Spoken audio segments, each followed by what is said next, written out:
Ivan IV, known as Ivan the Terrible, ruled Russia from 1547 to 1584. He was extremely brutal, especially in its latter half.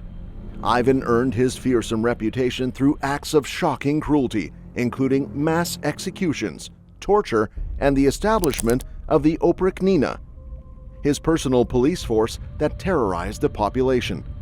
He was known for impulsive violence, even killing his own son in a fit of rage.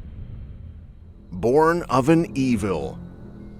Ivan IV, popularly known as Ivan the Terrible, was born on August 25, 1530, into the ruling house of Rurik.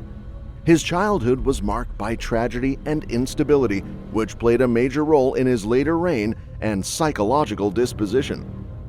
Ivan was still a 3-year-old boy when his father, Vasily III, died. His mother, Elena Glinskaya, acted as regent but died 5 years later, allegedly poisoned. These losses left young Ivan virtually orphaned and in the hands of various boyar factions, all vying for control over the child prince and hence the government of Russia. At 16, more assertive and powerful, Ivan ordered Prince Andrei Shusky, a strong boyar who had monopolized the Regency Council, to be arrested and then executed. This was the beginning of Ivan's independent reign and presaged the ruthlessness that would characterize his reign. On 16th January 1547, at the tender age of 16, Ivan was crowned Tsar of all the Russias in the Dormition Cathedral of Moscow Kremlin. Ivan's coronation marked an epoch in Russian history. Adopting the title of Tsar from the Latin Caesar, Ivan took the title above the old Grand Prince of Moscow. He styled himself an emperor, equal to the great Byzantine emperors of yore and the reigning monarchs of the Holy Roman Empire. These were early days of relative stability in Ivan's reign, marked by a number of important reforms. In 1549, he convened the First Zemsky Sobor, or the Assembly of the Land, bringing together representatives from different classes to advise on matters of state. This was an early form of representative government, although one still firmly under the control of the Tsar. In 1564, in an astonishing move, Ivan abandoned Moscow, threatening to abdicate. He accused the boyars and clergy of undermining his authority and betraying Russia's interests. It is highly doubtful that this dramatic gesture was spontaneous. Rather, it was most probably a calculated political gesture, since it compelled a delegation of common people to plead to have him return, thus reinforcing the popularity of his regime. On condition that he be allowed the free use of absolute power for the punishing of traitors and evildoers without interference by the boyars or the church, Ivan agreed to return to the throne. The result in the Oprichnina in 1565 was a state within a state, destined to become the instrument of Ivan's reign of terror. The Oprichnina divided Russia into two: the lands of the Oprichnina, which were under Ivan's direct rule, and the Zemshkina, which remained under the old system of government by boyars. Ivan organized a personal guard known as Oprichniki, bound by absolute devotion to him, with orders to root out treason and opposition. They became feared throughout Russia, easily recognizable in black habits with a dog's head and broom as insignia, symbolizing their charge to sniff out treason and sweep it away. Given free rein to accuse, torture, and execute suspected enemies of the Tsar, they all too often seized the property of their victims for themselves or for the Tsar. Turning into a tyranny. His first wife, Anastasia, died in 1560, and that seems to have been a turning point. Ivan believed she had been poisoned by boyars, which helped to inflame his paranoia and rage. The rigors of ruling, military reverses, and possibly the unhealthful effects of mercury poisoning — some historians suggest he suffered from it due to medicinal treatments of the time — further unsettled his mental state. Politically, Ivan's turn to tyranny was driven by his vision of absolute monarchical power.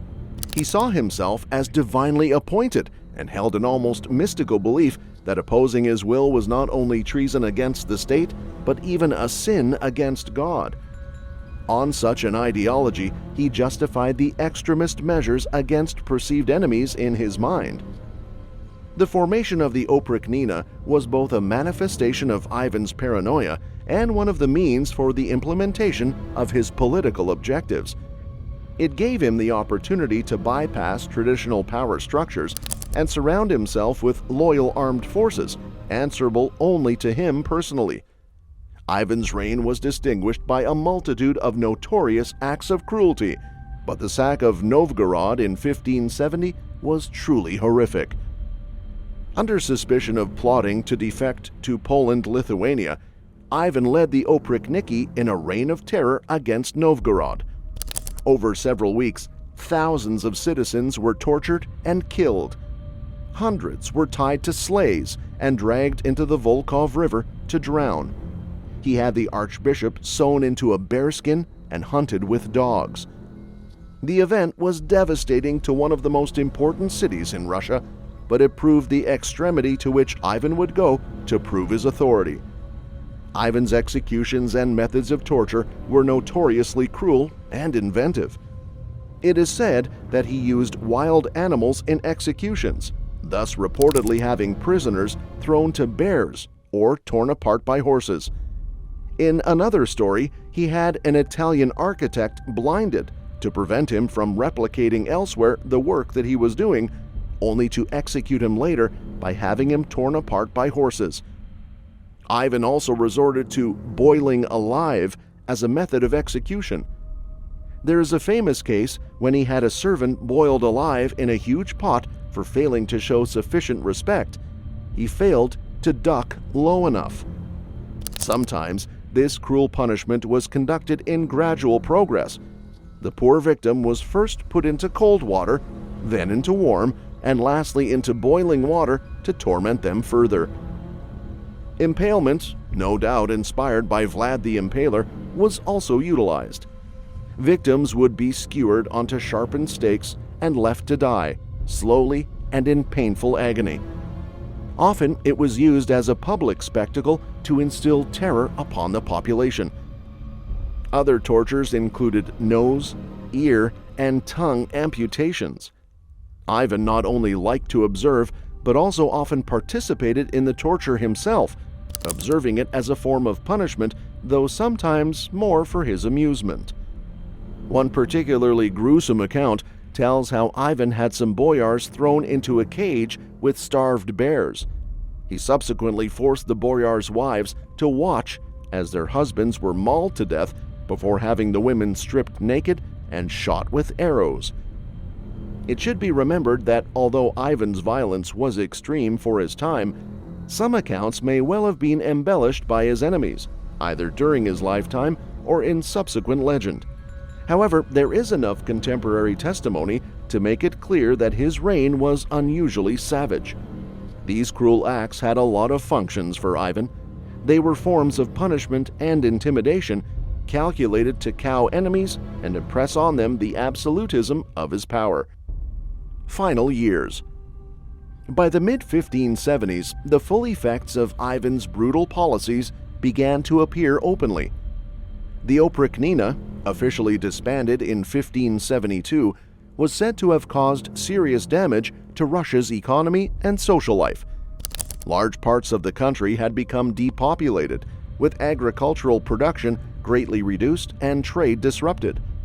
It was now evident just how weakened the realm was when, in 1571, the Crimean Tatars raided and burned Moscow, an event that so shamed Ivan himself.